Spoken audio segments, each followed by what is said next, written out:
네, 함께 보실 하나님의 말씀은 디모데전서 1장 3절에서 7절까지의 말씀입니다. 디모데전서 1장 3절에서 7절입니다.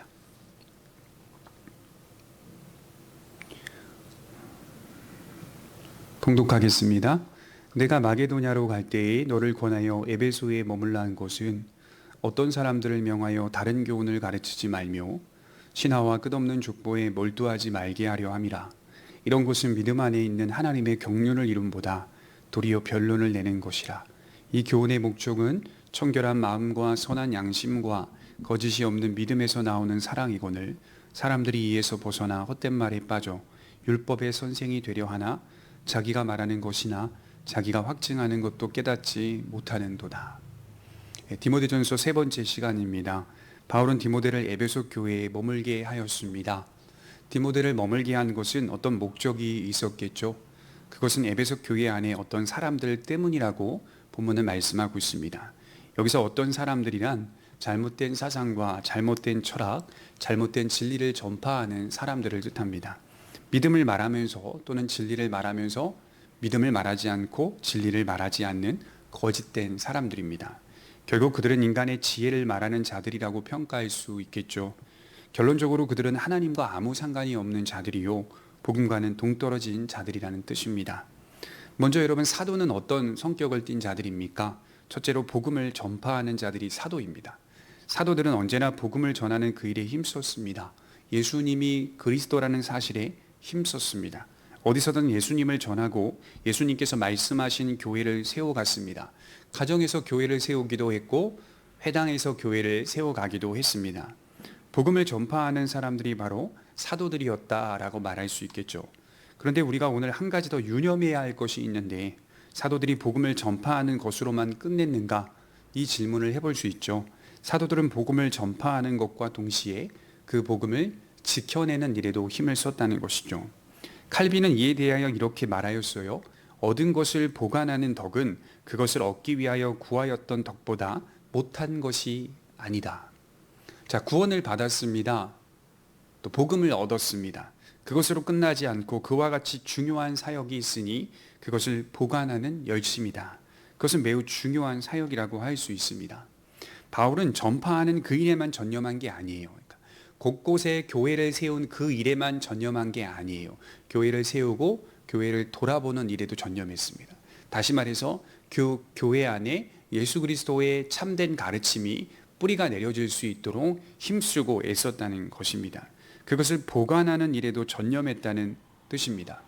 자, 어떤 교단은 전도하는 일에만 힘쓰는 교단이 있어요. 전도는 중요한 일이지만 전도 자체가 신자의 중심은 아닙니다. 우리의 믿음을 지켜내고 하나님을 아는 지식으로 충만해 가는 것, 진리로 무장해 가는 것이 신자의 중심입니다. 교역자가 무엇을 하는 자들인지 명심해야 할 필요성이 있어요. 복음을 전파하는 그 일에 부르심을 받은 자요, 복음을 교회 안에 정립시키는 그 일에 더 깊은 부르심을 받은 자들이라는 뜻입니다. 복음 교리의 변경이 교회 안에 일어나지 않도록 늘 연구하고 살피는 자들입니다. 교리의 변경, 즉 진리의 변경은 두 노선으로 침투하게 되는데, 첫째로 내부에서 침투합니다. 교회 내부에서 어떤 세력을 통하여 잘못된 진리와 잘못된 가르침들이 전파되는 경우들이 있습니다. 바울은 이러한 사람들을 향하여 이리들이다 라고 표현하기도 했습니다. 둘째로 밖에서 침투하는 경우들도 있습니다. 사도행전 20장 29절에 보면 내가 떠난 후에 사나운 이리가 여러분에게 들어와서 그 양떼를 아끼지 아니하며, 바울과 또 에베소 교회의 장로들과 이별하는 장면 가운데 바울이 말하죠. 내가 떠난 후에 사나운 이르들이 너희 안에 들어갈 것이다 라고 경고해 주고 있어요. 그러므로 교역자들은 세운 교회를 바로 지키는 일에도 주력해야 한다는 사실을 명심해야 할 것입니다. 그렇다면 오늘 본문이 말하는 잘못된 가르침은 어떤 가르침일까요? 3절에 보시면 내가 마게도냐로 갈 때에 너를 권하여 에베소에 머물라 한 것은 어떤 사람들을 명하여 다른 교훈을 가르치지 말며 신하와 끝없는 족보에 몰두하지 말게 하려 함이라. 이런 것은 믿음 안에 있는 하나님의 경륜을 이룸보다 도리어 변론을 내는 것이라. 자, 3절에 다른 교훈이라고 소개하고 있죠. 다른 교훈의 내용은 간단히 말해서 영지주의적 색채를 띤 유대주의라고 할 수 있겠습니다. 영지주의는 영지주의인데 독특하게 유대주의와 혼합이 된 경우라고 할 수 있겠죠. 그러니까 구약 성경을 말하면서 그 안에 영지주의적 색채를 집어넣었다는 뜻입니다. 상당히 교묘하죠. 신화와 끝없는 족보가 이렇게 말씀으로 이어지고 있듯이 이것을 통하여 우리가 유추해 볼 수 있다면 유대인들은 족보를 상당히 중요하게 여겼다는 말이죠. 구약에 있는 족보를 사용하여 신화를 만들어낸다는 뜻입니다. 구약 족보의 신화를 곁들여서 허황된 이야기를 만들어 교회의 진리를 혼란케 만들었다는 것이겠죠. 자, 우리나라에서도 오래된 역사 현장을 가게 되면 거기에 신화가 있습니다. 예를 들자면 우물이라고 한다면 그 우물물을 마시고 소원을 빌면 이루어진다라는 식의 신화적 요소가 들어가 있다는 것이죠. 사람들은 그 역사 현장에서 무엇을 마음이 생각하냐면 그 우물이 어떤 역사적 사건이 있었는지, 또 어떤 시기에 만들어졌는지, 또 어떻게 사용되었는지에 대한 관심보다는 그 우물물을 마시고 소원을 빌면 이루어진다라는 신화적 요소에 집착한다는 말이죠.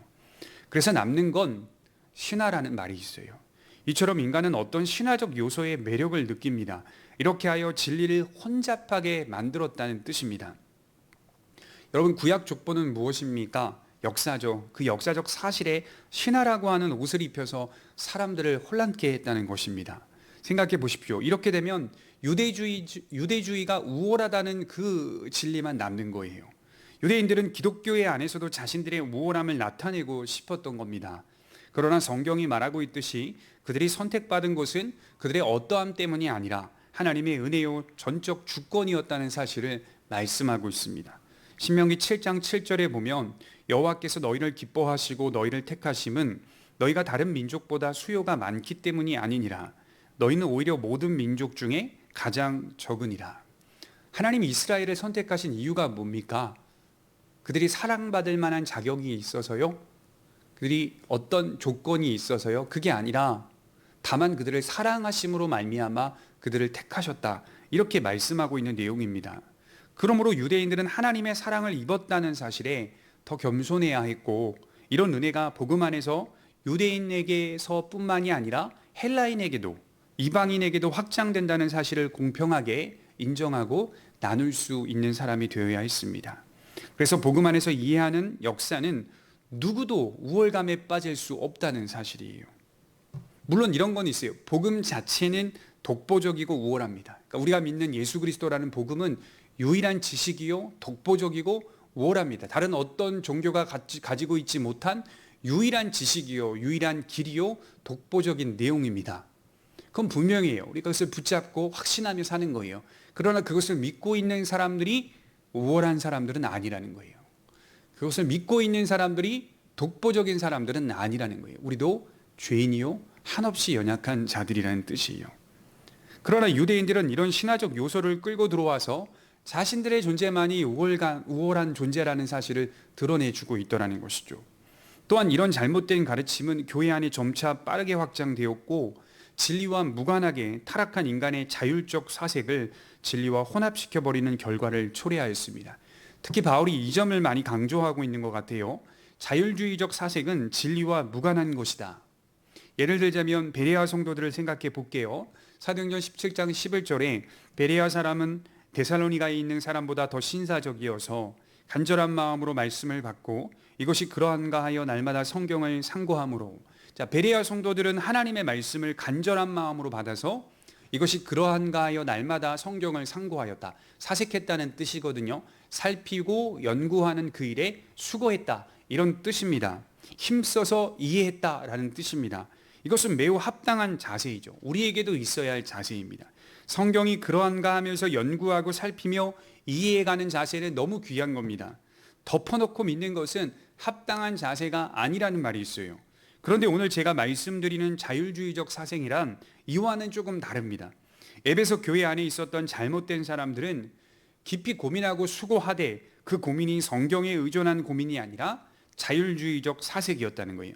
그냥 끝없이 고민할 뿐이에요. 그리고 그 대답도 성경 안에서 찾는 것이 아니라 스스로 찾아내고 발견하려고 했던 것입니다. 자율주의적 사색은 결국 망상이고 성과도 없으며 끝없이 수고만 할 뿐이라는 것이죠. 하나님은 그 방법을 예수 안에서 제시하고 계십니다. 그래서 우리는 하나님이 나타내신 계시에 의존하여 하나님을 알아가는 사람들입니다. 그러나 이들은 사색을 통하여 구원에 이를 수 있다고 생각하죠.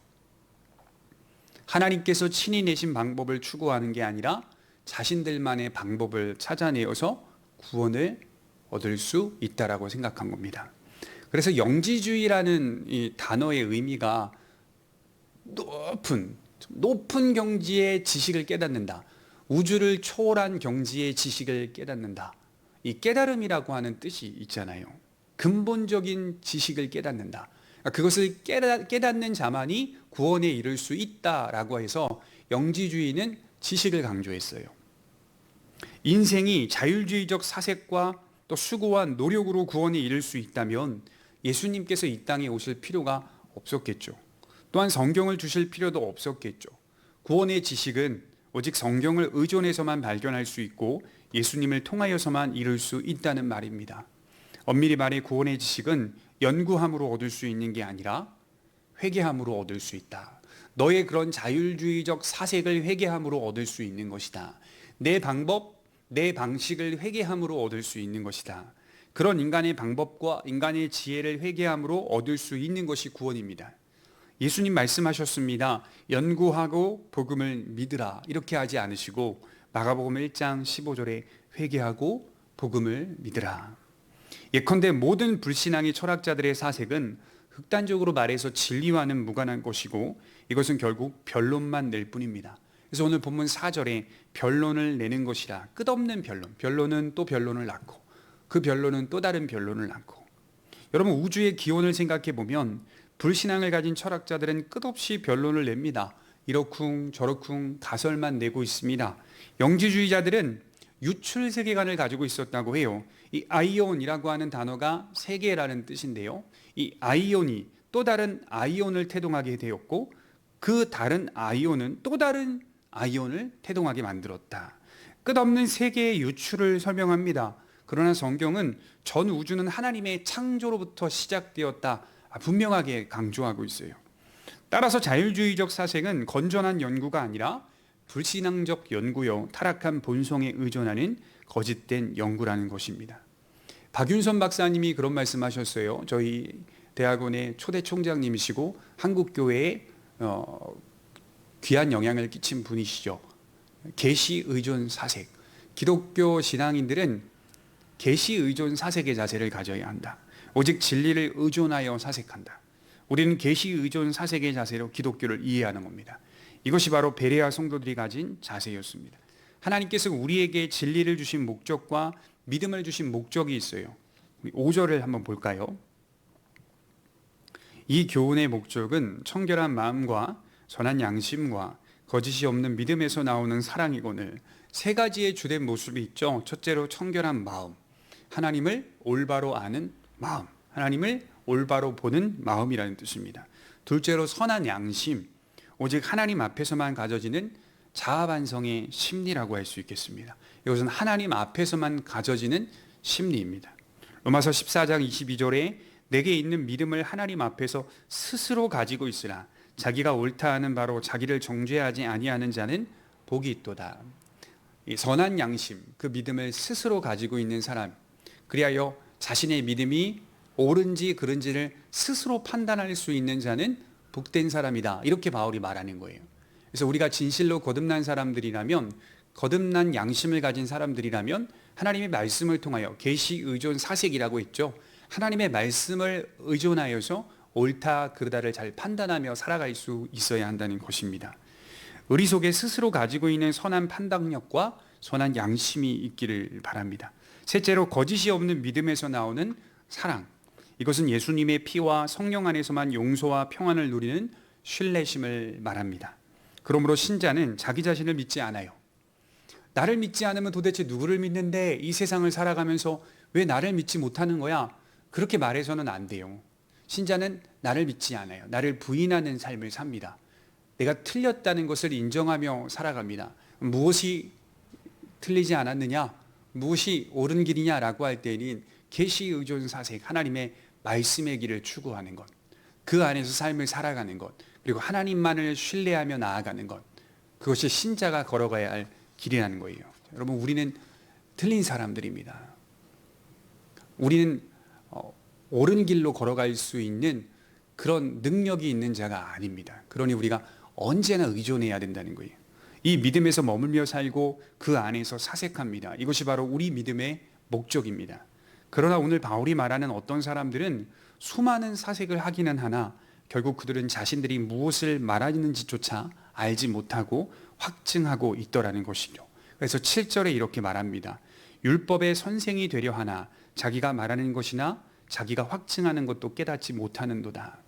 자, 온갖 깊은 듯한 수어나 표현을 사용하지만 정말 멋진 깨달음을 얻은 것 같은 화려한 언변을 사용하지만 자신도 자신이 말하는 것이 무엇인지조차 모르는 상태에 놓여 있는 자들.